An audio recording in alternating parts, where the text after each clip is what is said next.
Welcome to this episode about photography. Today I would like to introduce you to my approach to just using one lens for all your work.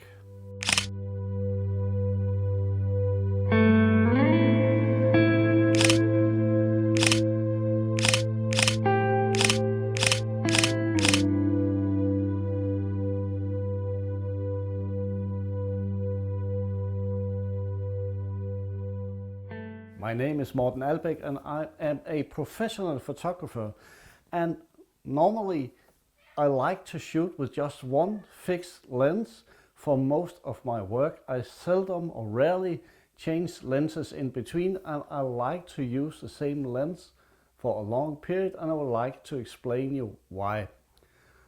The main lens I use is a 50mm Summilux 1.4. That is a pretty fast lens with a really nice bokeh, a beautiful rendering of the unsharp areas of the image. Not that is not in focus, but everything in front or in back of the focus area in the image is rendered really beautiful with a soft bokeh.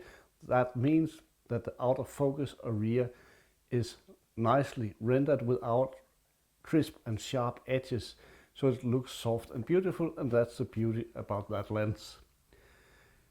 It is not so much about the Summilux lens, although I prefer that lens on my Leica M, but it is about limiting yourself, opening up for new ideas and creativity in your photography.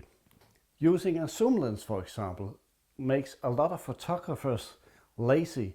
It's so easy just to zoom in or out for wide angle shots and just be standing at the same point. I have watched a lot of professional photographers, especially at concert arrangements where you put in just in front of the scene, or you have to go all the way backstage. And hi, here comes Stacy jumping by, and just zooming in or zooming out, standing at the exact same spot during those 3 to 4 first acts that you are allowed to photograph at a concert, for example. The zoom lenses from the back will just make a close-up of the person singing. Everything at the stage behind the singer is blurred out. It could be anywhere in the world. You have no idea where it is. It doesn't make sense. It doesn't tell a story. Standing just below the scene, you can risk zooming in the same way, having that blurred out lights at the background, and that's it. A nice close-up, but again, where is the story in the picture? Where is the history? Limiting myself to just use a 50mm, it could be a 35mm. The point is that you only use one lens. It demands you to move around. It demands your brain to begin thinking images, because the limitation using just that fixed lens have to force new ideas, creativity, and moving around, zooming with your feet, shifting where you are standing with your camera, finding new angles, moving to the left, to right, a little back, a little front, turning around, seeing new images is forced by just using one lens. It could be a 35mm lens, it could be a 50mm lens. What I would like to make you think about is how this can improve your photography and your creativity with your camera using just that one lens. The reason I use the 50mm lens is because I think, for me, and this is a personal approach, it gives me the perfect distance between the subjects and me, and because I only use that one lens, I know exactly if I have to step back 3 or 4 feet, or I have to just step a little bit forward. I know my framing because I'm used to use just that lens. If you zoom or you shift between different lenses, you will have a difficult time to know if you are close enough or too far away, because how was that lens actually framing the picture? Okay, I shifted to 35mm, now I have a 90mm, so I have to go another place and everything shifts. If you choose to work for a long period, and we talk months, with just one lens, then you get adjusted to that lens and you will know it perfectly. You will get adapted to position yourself perfectly every time you shoot. Of course, there will be situations where you miss something because you are too far away from the object, but you will also miss shots with a zoom lens because you have zoomed in and you miss what is happening just aside that area where you have focused your lens at, zooming in, excluding the rest of the image. So one lens for all jobs for a period will train your mind to seek the perfect positions and the right framings. An argument you will also hear a lot of times is just about your own mindset. So of course you can use a zoom lens and fix it, but that is not what happened. It is the same thing that we have our habits with the iPhone. If it is just in front of me, it's so difficult not to take it up and look at it. So we are, most of us, not that clever or not that smart that we can train ourselves to limit ourselves if we do not make our tools help limiting ourselves. And limitations is not the same as there's a lot of stuff you can't do. Actually, it turns the other way around. It opens your mind to seek new inspiration, new ideas and ways to frame your images, and positively also finding a great joy in framing new situations because you have limited yourself to this framing. If you choose to use a 50mm lens for most of your jobs, you will know that lens, and it doesn't matter if it is a aperture of 1.4 or it is a 2.8. The thing is that you are used to use that lens. You know exactly what you will get of exposure, but especially the framing, the distance. And then zoom with your feet if you need to go closer up to your objects that you want to photograph. It can be people on the street, it can be portrait. It actually, this lens, Sumilux 50mm 1.4, is actually a pretty decent lens for portraits, because I think 35mm have too much distortion, but that's another talk. Normally we recommend 90 to 100mm for portraits, but I use the 50mm all the time because it adds that beautiful render of the bokeh, and the skin tones also stands out perfectly with this lens. If you choose a different lens, it doesn't matter. It doesn't matter about the fabric, it doesn't matter about the brand. It is about you getting used to use that tool all the time. So I know exactly when I take this camera up and focus on you, how much there will be in that area. I know that because my habit is to use this lens for practically all my work.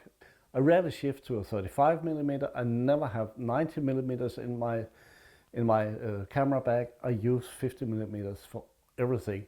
And then I just run forward or backwards, shift positions to change the directions, and I know what I get in my frame because I'm adapted to look through this lens. Whatever lens you prefer depends on how it renders colors, how it renders the bokeh, the out of focus area, if it is crisp, sharp, or it is a little bit more soft.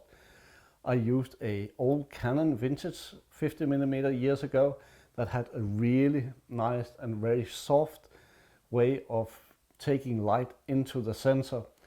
As soon as I got a little bit stray light in the lens, it was blurring the image out, but you can use that creatively.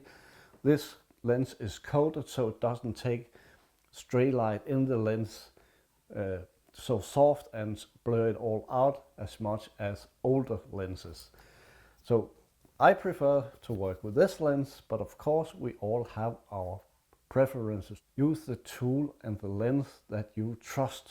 That's the most important thing, because when we know our tool, when we know our lens, when we know our camera, so we can just handle it without thinking too much about technology and how to set the aperture, how to set the shutter speed, how to set the white balance. If that is in our blood, so we do it fast, then we can put all our energy into seeking the perfect images the images that we like, no matter if it is people walking in the street, portraits, buildings, whatever type of photography you prefer. Therefore, as a training, set a time limit where you only work with one lens. In the start, it might be frustrating because you're used to be using a different lens. You're maybe used to use a zoom lens, but in the end, you will benefit a lot from this training. So put into your calendar for the next 2 or 3 months, you are only allowed to use that one lens. If you do that, I promise you, after some frustrations of missing shots and thinking it's easier to zoom and you can stand further away from the objects and zoom in, that's easier, it's more comfortable because you're not annoying people if you are doing street photography. But after a while you will get used to it and you will overcome it. And this is something I would like to teach on upcoming workshops, how to use the limitations to actually open up a new world of possibilities instead of restrictions. You restrict yourself first and then you conquer new land. So it's all about learning to love that one lens and make that your favorite tool for your photography. The reason I use the 50mm lens is that it allows me a little bit more distance than the 35mm lens. It also gives me a different look that I like, that is less wide angled than 35 or 28mm, but usually we say 35mm and 50mm lenses are the tools for street photography. You can use other lenses, of course, if you prefer that, but those are the main tools for that type of work. The 35mm lens gives you an opportunity to grab more of the street. The 50mm lens creeps in just a little and is maybe more focused on the people. Not that I'm going up close all the time, but it just gives me the advantage of standing a little bit further away and being able to capture people without them noticing me. Another thing you have to get used to, if you prefer standing further away and zoom in with a zoom lens, maybe 100 to 200 millimeters, you will experience that the images you take are maybe less personal. You can feel this distance, you can feel that they are captured with a zoom lens from a distance. As soon as you go up closer, that's why many street photographers use 35 or 50mm lenses, is that you can actually feel their presence in the image. You know that the photographer is able to stand very close to the situation, and that gives a quite different feeling of a photo than one that is just taken at a distance, where the photographer was just not nearby the scene where things happens. And it doesn't matter what kind of emotions we are talking about, if it is people laughing, people in deep conversation, or just people standing and looking at other people. No matter what, you will feel if the photographer have been at the scene, and that brings the viewer into the scene. That's why it's preferred to use 35 or 50mm lenses for street photography. The most famous street photographers have always used those kind of lenses with that distance, so you can feel their presence in the situation. You know they were there, and that gives a quite different experience when you're looking at such a photo. Bringing just one lens with you make you adapt into the situations you want to capture. You have to be nearby, you have to accept that people will notice you because you're not at a distance with a zoom lens. So you have to learn to approach people discreet and kind. I always seek acceptance of photos taken of people that actually notice me taking the photo. So I nod at them, I smile, I keep my camera a little bit down, and I can feel their acceptance. If they say no, no, no, I will never show you that picture anywhere. If they do not react or just not recognize I'm there, I can publish it as long as I am in a public street where it's allowed to take pictures of other people. A second thing, if you are doing any kind of assignment with people where you want to photograph them, there is, and you take a portrait for example, there is a really distance between you and the subject if you go further away to zoom in with your lens and you lose the contact with people.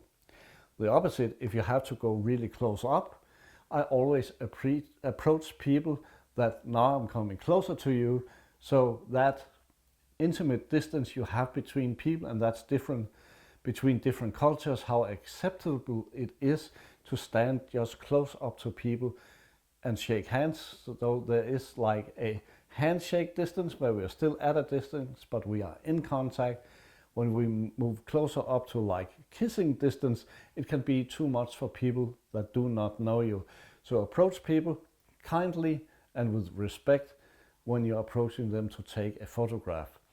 And of course, meet their acceptance so you do not annoy people with your camera. So respect for the people you photograph is really important, especially when we are using lenses that demands we are coming closer to people if we want to make a close-up portrait. The 50mm lens here is great for street photography because it is pretty small. It doesn't fill a lot. There are a lot of other cameras with bigger lenses that are still 50mm. They look more annoying. They will larm or fill more in the street. When you're walking with that, it will be more visible that you're actually going around taking pictures of people. And as a street photographer, it is a really big benefit to have a small camera with a small lens.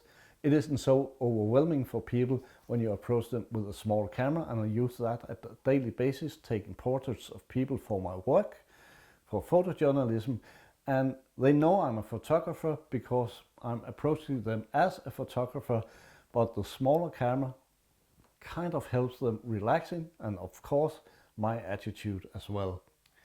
So go out in the world with a 50mm or a 35mm, what you prefer, and use just that one lens for a period and stick to it, because the only way you'll learn to control your camera with that lens is to use it at a daily basis or whenever you go out shooting, and do not fall into the need to change lenses in that period, because then all that training that will help your way to approach photography with just one lens will be wasted. So keep on, limit yourself, and it will add a lot of new possibilities to your photography. If you feel inspired by my photography, then please subscribe below here so you get a notice every time I post a new video. Within the next year, I will begin to arrange a few yearly workshops and some free walk with me and take photographs around the world. It will be just a few places because this will be beside my normal professional work, so there will be limited spaces and limited events. But sign up for the newsletter at the website. There's a link below the video, and you will get informed wherever I arrange a workshop or a free photo walk. So thank you for watching this video, and stay tuned with just one lens.